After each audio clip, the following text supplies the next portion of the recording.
Yeah, and there's a lot of people who falsely believe that being culturally responsive is watering down curriculum, making curriculum so low to the point that students don't get to, or they have a false sense of achievement, right? So you can just say, we'll bring this down to a third grade level. And I do believe that we should scaffold material. So I do want to be clear about that. We should always meet people where they are, but they still need to be exposed to grade level standards because we want them to be able to compete. We want them to be contributing members of our society. We want them to be able to leave our spaces and do well for themselves. So they need to be exposed to grade level curriculum, grade level expectations, grade level concepts, so that when they do leave, they have the skills. So it's not just good enough for us to scaffold and never give them access to what they need. And a lot of times people like to water down curriculum in the name of equity, and that's not equitable to me. You know, being in high school on the third grade level and never getting access to high school curriculum, high school reading material, one day you're gonna have to sign a mortgage. Do you understand what you're reading when you look at that document, that contract, that binding contract for 30 years,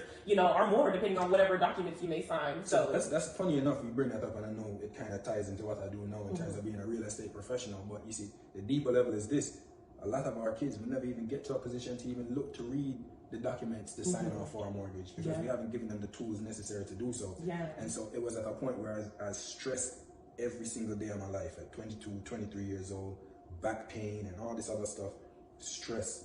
I didn't realize it at the time, but it was stress because I'm looking at gold in terms of talent and just natural ability that's not getting a fair opportunity, and nobody seems to care.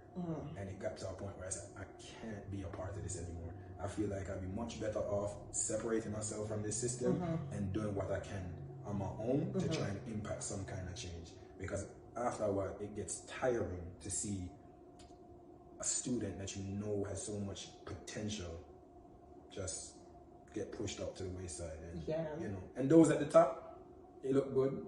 They have their mortgages, they have their nice car, but that's not what it's about, man. Educators are selfless. It's a selfless world, man. It's not about us. It's about giving our the youth the tools necessary to excel and be better than we could ever be. You understand what I mean? So giving them opportunities we didn't even know existed. That's the thing. That's the thing. And so to answer your question, what pushed me out? That's what pushed me out. And then of course, you know, it's the politics behind it. You know, we can't even get into politics. That's another discussion with all of the legislation that's coming down now. I'm just saying workplace politics in terms of this person wants to look good for the principal, so you're doing this and doing that, but none of it is genuine. You understand what I mean? None of it is genuine. Like, so talking about workplace community as well, like making sure that you do have a community where everybody is committed to the same mission. We all know why we're here. We know what the purpose, our purpose is in this space. Yeah, it takes it's a unified effort. So if everybody's not on the same page, or from the top down, it's not a clear picture in terms of what we want to do, then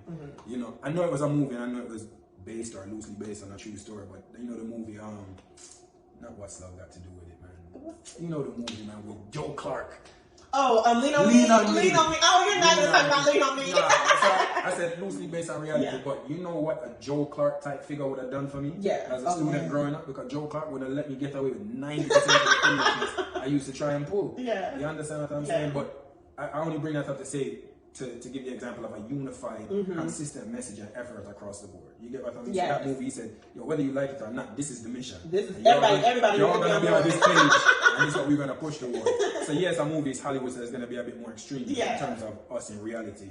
Things like that can be done, and then how do we combine the school itself and embrace the community? And you're right. That's another point I think we don't pay attention to. Sometimes we get these, we go to these communities and we teach, and we don't recognize the generational trauma that exists in our communities. So sometimes it's not you. The parent or the family may not have an issue with you as their child's teacher. They may have generational trauma where they've experienced the stuff that we've experienced as students. They've experienced the teacher calling the police on them for just talking back or for voicing their opinion or being disrespectful, which I dislike that word in the K-12 space because respect to you is different than respect for me, depending on my background and my cultural backgrounds and the things that I've been accustomed to. And so ensuring that school is an extension of our community, that people respect the communities of our children, that's really important. We have to respect where our children are coming from. We have to respect what they're bringing to the table and how their communities is an extension of the school.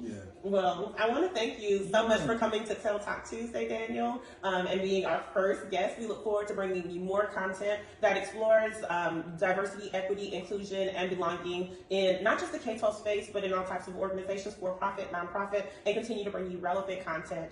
We look forward to seeing you next Tuesday on Tell Talk Tuesday. Thank you for coming.